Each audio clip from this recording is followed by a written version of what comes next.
And you might notice that this looks a lot like the Palmetto, and that's because it is. It is essentially the user 001 for the OSG. And we can have a look at what's here. I don't think you'll see a lot. Maybe all you'll see are these two directories, public and stash. Is that right? Does anyone see anything else? Just public and stash? Yeah, okay. And I'll just say very quickly, the first thing you probably want to know about with the OSG is that a really nice command called tutorial. And you can see a list of tutorials that the OSG has by typing in tutorial list. And this basically brings up a list of tutorials that the OSG comes with. And you can always load a specific tutorial just by typing in the word tutorial followed by the name of a tutorial you're interested in. So let's say I'm interested in finding out more about the tutorial on Autodoc.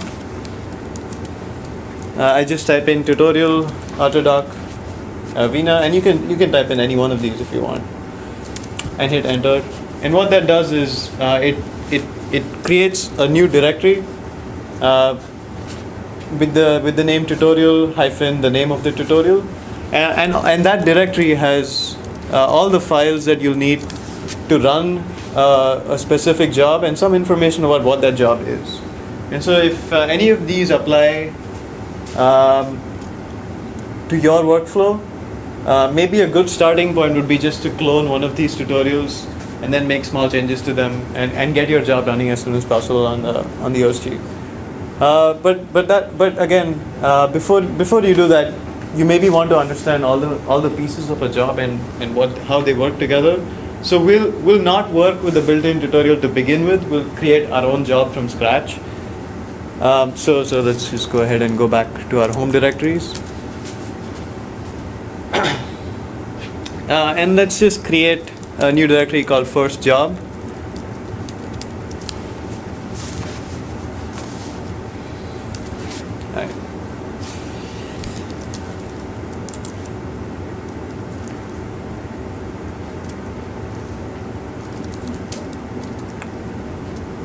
So I'm in my home directory /first job, and it's empty right now. That's where we're at right now. And as our first job, we want to do something really simple. We want to launch several jobs, really, each of which will print an ID or something like that. So the first job will print 0, the second job will print 1, the third job will print 2, and so on and so forth. So let's go ahead and think about this problem. How would you solve this problem on the Palmetto? Does anyone have enough experience with the Palmetto cluster to say? Right, I want to launch lots of jobs, maybe 100 jobs, and each of those jobs just does one thing. It prints its ID, and its ID is in sequence 0, 1, 2, 3, 4, 5, 6, 7. A job array, exactly. So what you would do is you would probably write some program that's capable of printing a number, and then you would launch a job array with the indices that go from 0 to how many more jobs you want to launch, and then use that index as the input to your program, right? And we can do the same thing on the OSG, and in doing that, we'll learn a little bit more about how the OSG schedules job, how that's different from the PBS scheduler, and how we can monitor jobs and so on and so forth. So let's first we'll write a simple shell script. We'll call it hello.sh. How many of you are familiar with the bash shell and shell scripting? Okay, that's a fair amount of you. And the script that we'll write is going to be fairly small, so I wouldn't worry about it. How many of you are familiar with using Nano or a terminal-based text editor? Okay, so I just typed in nano followed by hello.sh, and that opens a new file called hello.sh with nano, terminal-based text editor, and I'm going to write a very simple script. And if you don't understand what's happening here, that's fine, and if you do, that's good.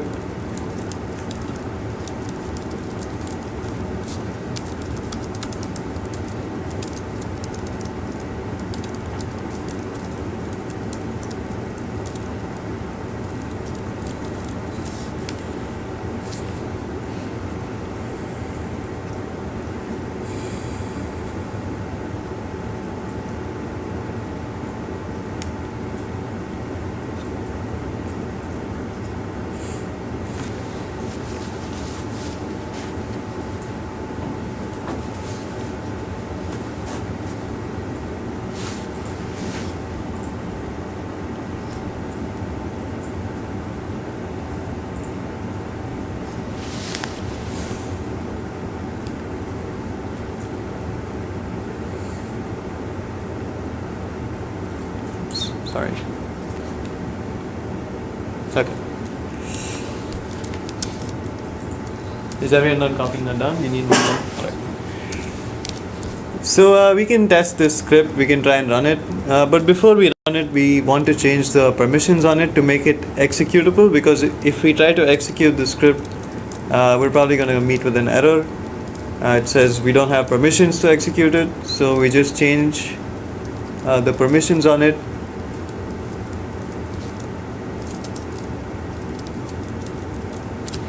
Using the chmod command.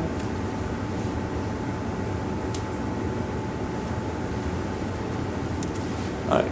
And when we do that, we're actually able to execute it. And the way you use this script is you type in the name of the script along with some ID, like for example 14, and then the script will print hello world line job 14. And if you provide the input as 200, it will say hello world line job number 200. And so we have, this is our script, it's really simple. And now what we want to do is we want to launch this script with several different inputs. And we're hoping that all of them will run concurrently instead of serially. So if we launch it with inputs that go from 1 to 100, instead of looping through and doing 1 and then 2 and then 3 and then 4 and then 5, we actually want to do all 100 of them simultaneously. And we'll see how to leverage the OSG to do that. So just like in the Palmetto, to launch a job, you need to write a batch script. You need to do the same thing on the OSG as well. But the syntax that you'll use is a little different from the syntax that you use to write batch scripts for the Palmetto. And that's because the scheduler that OSG sites use is different. We use the PBS scheduler on the Palmetto, but OSG sites all use a scheduler called HT Condor. And so if you want to ever get some help on how to write these batch scripts, you can just look up syntax for HT Condor, HTCONDOR. So anyway, let's go ahead and write a submit script, and we'll call it hello.submit.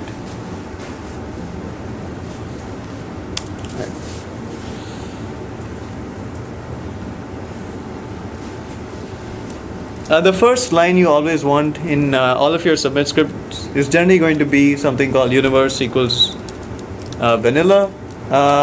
And I wish I knew what this does, but I don't, because all my scripts just have them and I've never had to use something else. And then you have to define what program your job will run. And in this case, it's our executable hello.sh. And this is important. Your job cannot do more than one thing, so to speak. Everything must be wrapped in a single executable, and that can be run using bash, using Python, anything. But that executable must in turn do everything that your job must do. So if your job actually has a pipeline, all of those things need to be written into this one single executable.